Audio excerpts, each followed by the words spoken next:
If you are ever in a pinch, a Snickers candy bar wrapper can be used as a condom.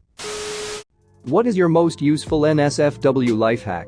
What up, simps, it's you boy Andrew, here to narrate another story time. Since you're already here, go ahead and make me proud by hitting like and subscribing. Because if you don't, I'll show your friend the amount of money you spend simping for e-thoughts. Hope you did that. Let's get to the stories. Convert one of those stupid no-hands sanitizer dispensers into a no-hands lube dispenser.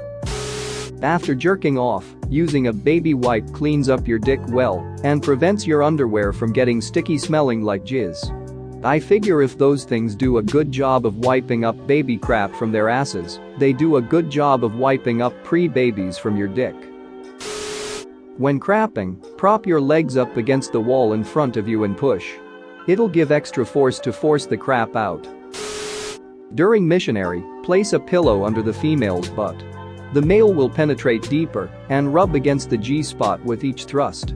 Also, a footboard makes for deeper penetration, great calf exercise. Never, ever get cum in your eyes.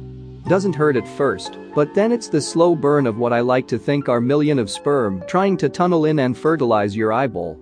If my mental image is off, please don't correct me, it tickles me. If you need to fart, but it's just not moving out, get on your knees. Put your head on the floor with your arms stretched out above your head and your butt in the air. Hang out there a little bit, rock back and forth a bit if you need to. Works like a charm. Toot away. If you get caught, you're just doing a little yoga. Man or woman, keep some condoms in your room. It's such a mood killer if you're about to go to Pound Town, only to realize no one has condoms. I've gotten dressed, driven to a gas station to buy some, come back, and by then, the mood is ducked, and you're basically starting from scratch. Use both hands for masturbation. Gently rotate hands for an added bonus. Fingering one hand with fingers in, one hand working her clit. Making out, get your hands involved, both of them. Stop grabbing her ass the whole time. Show her whole body means something to you. Missionary, put both hands under her back and hold her shoulders. Thank me later. Cowgirl, put one hand on her hip and the other on the small of her back. Work that rhythm. Doggy style.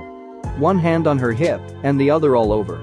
The occasional smack is appropriate. Add your own NSFW two-handed method. Edit. I just realized that if I move making out before fingering, this is a pretty good date night. I've yet to find a woman that doesn't love the following move. When in the spooning position during sex, use your free hands to massage the clit and nipples. You can get a motion going where you're pumping in and out with your penis, while rubbing on and off of the clit with one free hand and working the nipples with the other.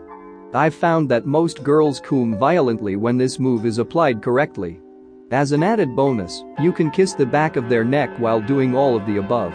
It is a bit difficult to coordinate until you get the hang of it, but your lady will appreciate it. I call it the stink test. When making out with your lady of choice and you're considering going down on her, but not certain if she's rocking a flower or some old tuna, that's when you need the test. Give her a quick diddly-do when things are getting hot, and then, when she's not looking, brush your fingers under your nose and take a whiff. You can pass it off as scratching your nose if you get caught, but she probably won't call you on it. This lets you determine if you really want to get your tongue up in that or not. A warning though. I'm reasonably sure girls know when you're conducting the stink test. Edit. Yes, Jolly Rancher. Got it. Ladies, use baby oil instead of shaving cream when shaving your lady parts. You won't be able to keep your hand out of your pants all night though, fair warning. Gentlemen, if the position allows for it, look your lady in the eyes for that initial thrust. It's near guaranteed to get her going a bit more right from the start. It feels like you're in tune or some crap, I dunno, and that'll pay off for both of you the rest of the time. If you want to use whipped cream in the bedroom, stick to the light crap, not to save on calories. It just leaves a much less sticky residue when licked off. Cocaine makes you horny as all duck, but causes impotence. The good news is that since Viagra is a vasodilator which lowers blood pressure, it not only gets you hard as a rock, but acts as a safety mechanism for your heart if you happen to have ingested too much cocaine. In other words, mixing Coke and Viagra not only combats impotence, but is also rather safe. Edit. This combination will also work with MDMA-induced impotence. But unfortunately you probably won't be able to cum until 6+ hours after dropping the MDMA. So while your dick will be a honed weapon ready to slay many beasts, your partner will be begging you to stop because you'll have pummeled her pussy for endless hours. Bad times. I came to this thread for tips and left with the sinking realization that it is going to be a long time before any of this advice will be useful to me. Edited to contribute to the conversation. If you want a new partner to open up to you, be it sexually or emotionally, never ever laugh or balk at their weird fetishes or tics. If your dude wants you to spank him and tell him he's a naughty little kitten, do not laugh. If your lady sounds like a crying anime character when she cooms, do not laugh. Remain neutral when confronted with these things, even if you think they are weird as duck. You will be surprised at how much this affects both your sex life and emotional relationship with this person. Accepting their weird sexual tics is like accepting them, and it will show in how they open their heart and potentially an us to you. If you really care about this person, this is a surefire way to show it. More of a life lesson than a hack, but if you're trying to deep throat, open your mouth far wider than you would during a normal BJ, almost so that it looks like you're going to bite down. Don't bite down. This will naturally open up the back of your throat, so it doesn't feel like your partner is trying to force himself past a barrier that feels unpleasant for him and can trigger both panic and gagging in you. With your jaw wide, move slowly down the dick, wetting with the tongue, and then bring your lips back together once the penis bypasses the opening of the throat. Make sure to cover your teeth with your lips and breath deeply through the nose as he slides in. If you want to stay down there for a while, you have to learn to control your breath. Not surprisingly, blowjob breathing is similar to yoga breathing. You're holding a difficult pose and controlling it with the power of your breath. Once he's really balls deep, don't try bobbing up and down. There's a dick halfway down your throat, it's stimulating your gag reflex, and you're probably already fighting down some nausea. Trying to push him up and down your throat will make you puke, which is never any fun for anyone.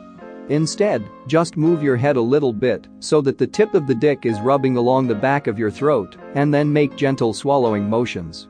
Deep throating is an act of swallowing, and the contractions of the throat muscles around the penis, coupled with slight stimulation of the head and some clever tongue action, will create the most pleasurable sensations for your partner. Ask your partner beforehand if he wants a certain type of momentum or movement while you're down there. Again, vigorously bobbing up and down with a dick all the way down your throat is pretty impossible. Most of us aren't porn stars, and you'll probably scrape him with teeth, or it'll gag you and irritate your throat. But it's pretty easy for your partner to hold your hair or your face while you're down there, with permission. And then gently move you in a particular rhythm without hurting you or making you sick. If you tend to be a little bit more submissive, have your partner hold you down in the deep throat position for 10 to 15 seconds and then increase as desired. This will train your throat and make both of you happy. If you are uncomfortable or frightened by that, get the dick out of your throat. Then take a deep breath and find something else to explore with your partner.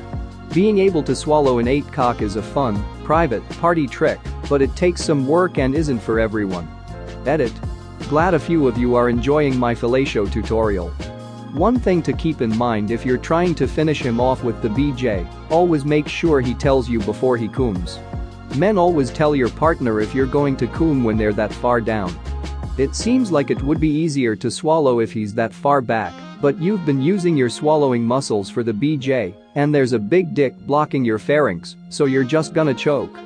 Unless you're okay with coughing, puking, coom shooting out your nose, it's wise to have him pull back slightly for the finish. Edit 2. Several people have pointed out that squeezing your left thumb inside your fist can control your gag reflex. Quite a few others have refused that claim, saying it only produces a placebo effect. Either way, I figured I'd include it since so many people commented. Thanks for making my top comment an in-depth guide to sliding a cock down your throat. Feel free to engage me for further, just tips. Thanks for watching. What did you think of the story time? Let me know in the comments below. If you liked the video, smash that like button and subscribe so you don't miss any more story times.